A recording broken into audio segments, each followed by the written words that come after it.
"27 countries and not one more. The European Union hasn't expanded one bit in recent years. In fact, it did the exact opposite when Great Britain left the bloc in an unprecedented move 4 years ago. But that doesn't mean that prospective members aren't lining up to join the club. So is Brussels unwilling or unable to let them in?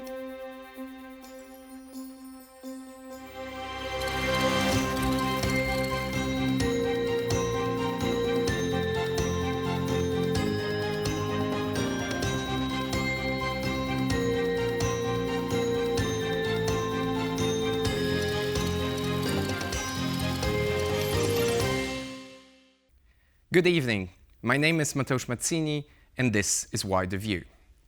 The European Union is widely seen as the world's most successful example of regional integration.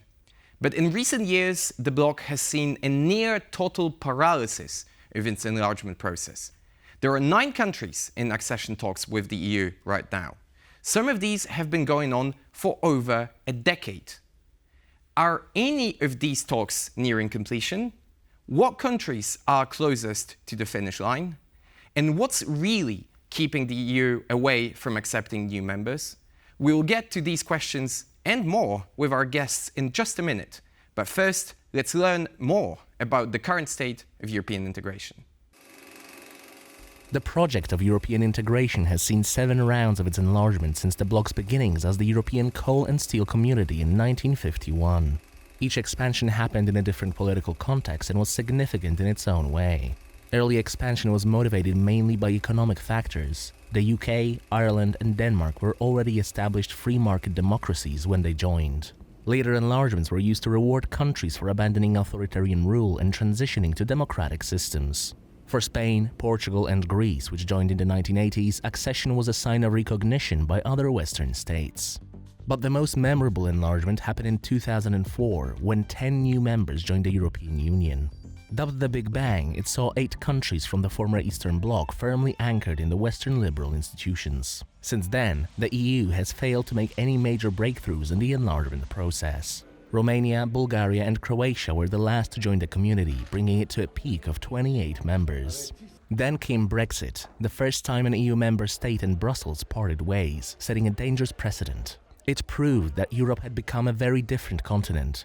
Gone was the unshakable optimism of the 1990s. Several EU countries saw the rise of populist political leaders who objected to further integration within the bloc and the acceptance of new members. They threatened to follow Britain's example if the EU didn't limit what they called interference in the domestic politics of member states. Talk of Frexit, Grexit and Polexit began to spread, and not just among the far right. Instead of focusing on growth, the EU has turned its attention to states that are already within its structures. Meanwhile, new members are waiting for the gates to open. But with Russian military expansion, economic stagnation and internal political conflicts looming over the agenda, enlargement seems very low on the list of priorities in Brussels. As we have just seen, the process of EU enlargement is facing not only stagnation, but also major structural challenges.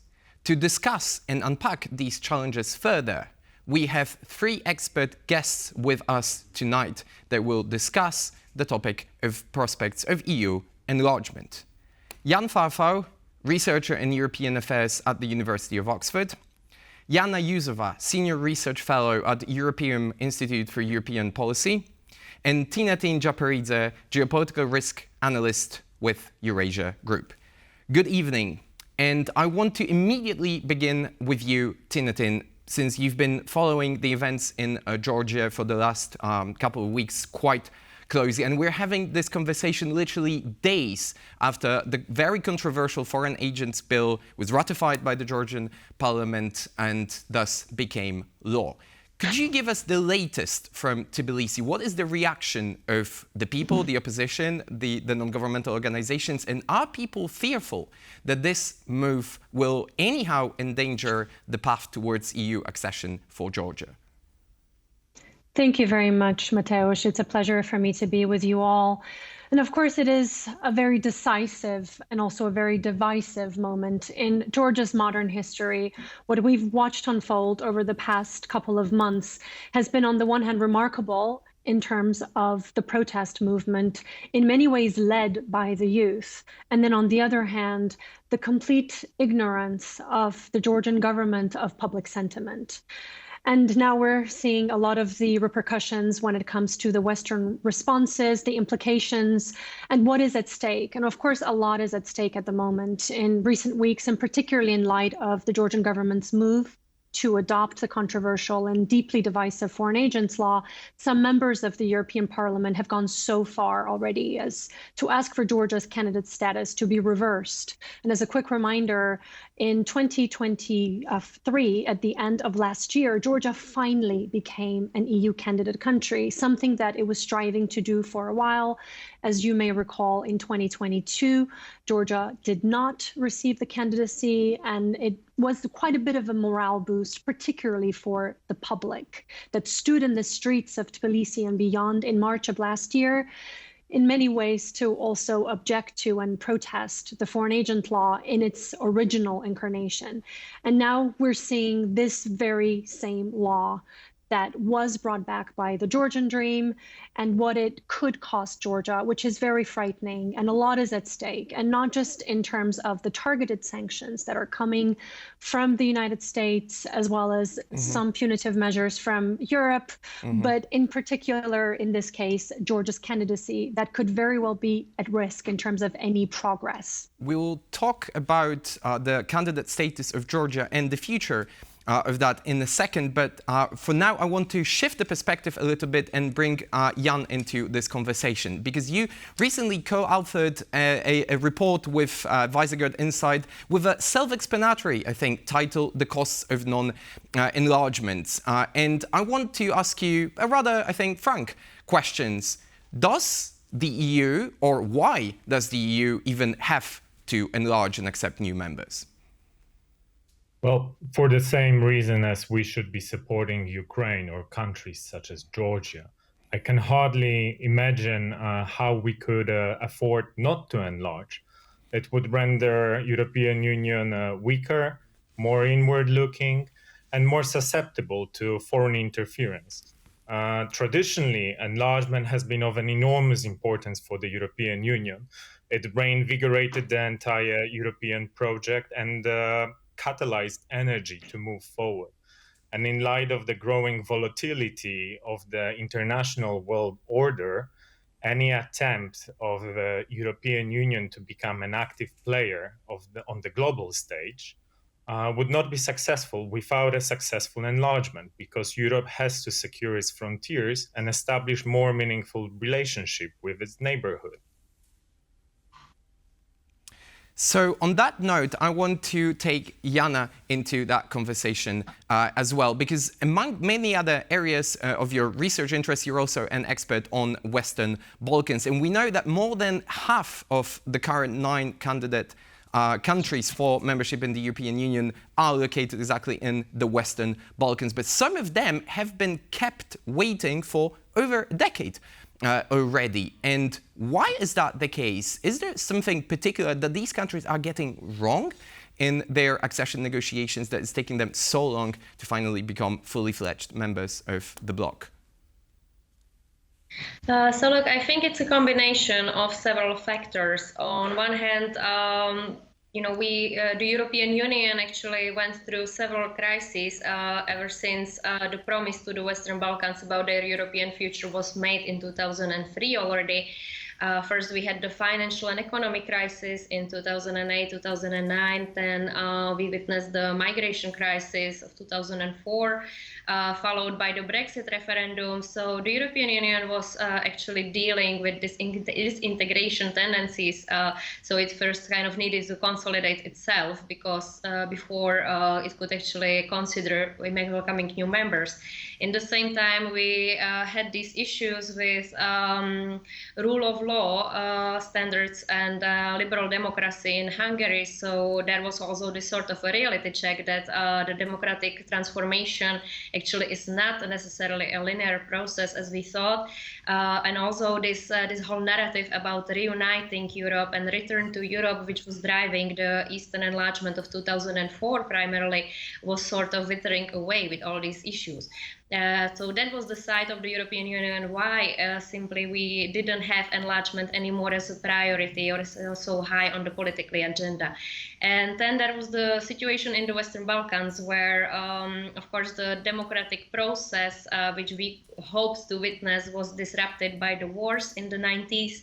And then the growing nationalism, populism, interference from Russia later on, and so on. So the countries actually were facing some internal obstacles, domestic and structural obstacles, why this whole process and meeting of the European Union's condition actually was not made any easier.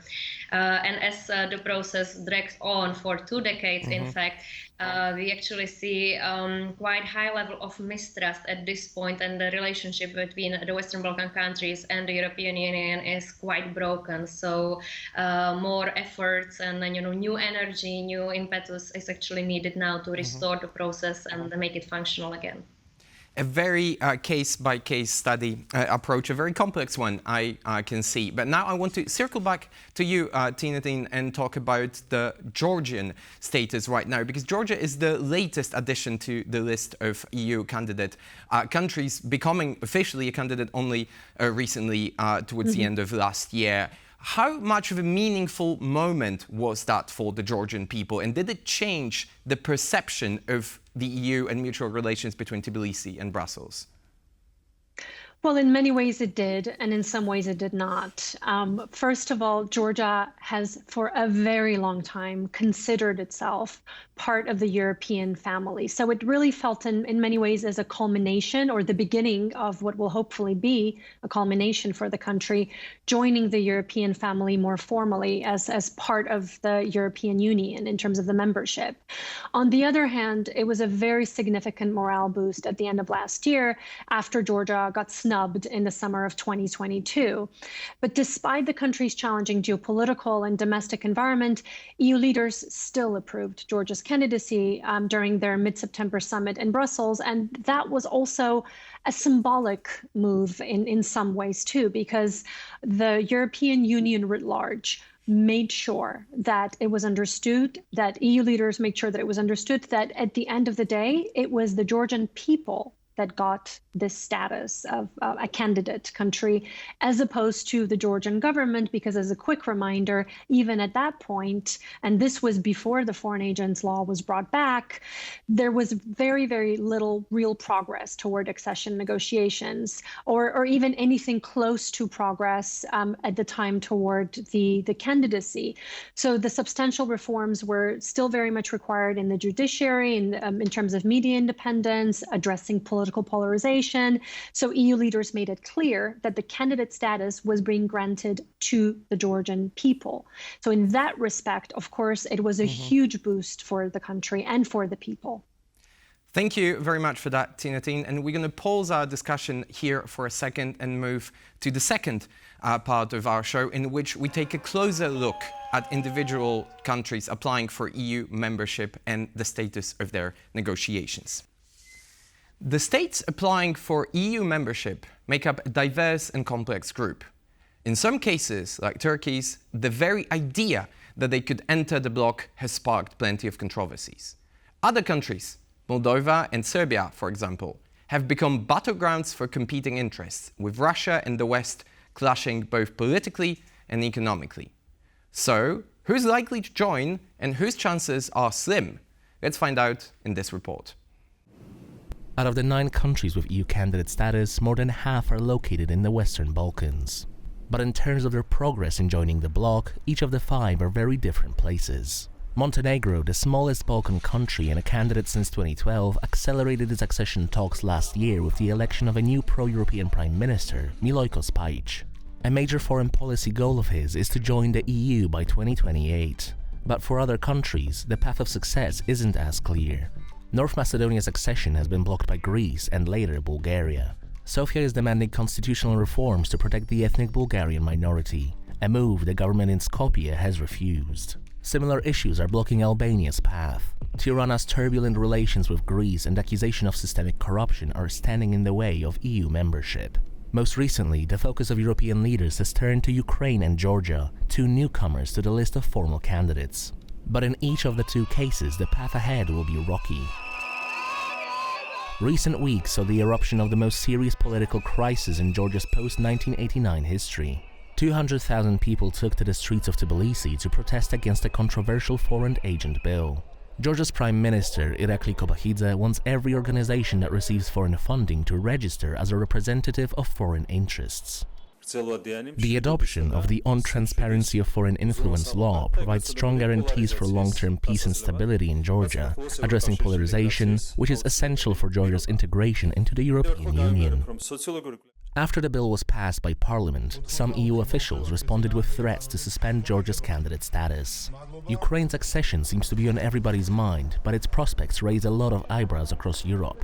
Accepting a country of such size and influence would profoundly change the EU's balance of power, and some countries are fearful of that. When it comes to enlargement, it appears that even the member states themselves don't see eye to eye. So now I want to begin with you, Jana, and ask about what I think has been missing in our discussion, so the Brussels end of that equation. Are there any structural obstacles inside the EU institutions that make the accession and enlargement process so difficult? Or maybe is it that proverbial unanimity issue that we always have tense bilateral relations, as we've heard, between Bulgaria and North Macedonia or Albania and Greece? Which one is it? Or maybe both? Look, I would say it really depends what group or number of countries we really are talking about when concerning next enlargement. Because, of course, if we concern, 9 or potentially 10, if we count also Turkey, countries joining the European Union, then it's very clear that a very fundamental reform of the functioning of the European Union, of individual policies and decision-making processes would be necessary. Especially when we talk about Ukraine. On the other hand, the candidate countries from the Western Balkans or Moldova, potentially Georgia, would be a much smaller problem, especially if the next enlargement happens through the regatta principle. So anyone who's ready will join, not by grouping the countries into larger groups of countries joining. And here, you mentioned the decision-making processes and how everything needs to be actually decided by unanimity. And this has been a huge issue for the Western Balkan countries because they don't necessarily always have good relations with their neighbors. And unfortunately, the setup of the decision-making and the requirements during the accession process is such that for each individual small step, there is needed unanimity by all 27 members. And here, one thing is if actually there were some valid reasons or if there are some legitimate concerns when it comes to, for example, rule of law, conditionality, or democracy, the democratic institutions being built up and so on, because these are actually things which are included in the Copenhagen criteria driving the accession process. But what we've seen in the case of the Western Balkans was that sometimes their perspective of joining the EU actually became a hostage of domestic issues or, some political struggles, internal political struggles of some EU member states, like in Bulgaria or possibly Greece and to some extent also France. So until this changes, we cannot really make sure that the enlargement process, either be it for the Western Balkan countries or for Ukraine and an Eastern associated trio, will go smoothly and will depend fully on them meeting the conditions of the EU. Absolutely.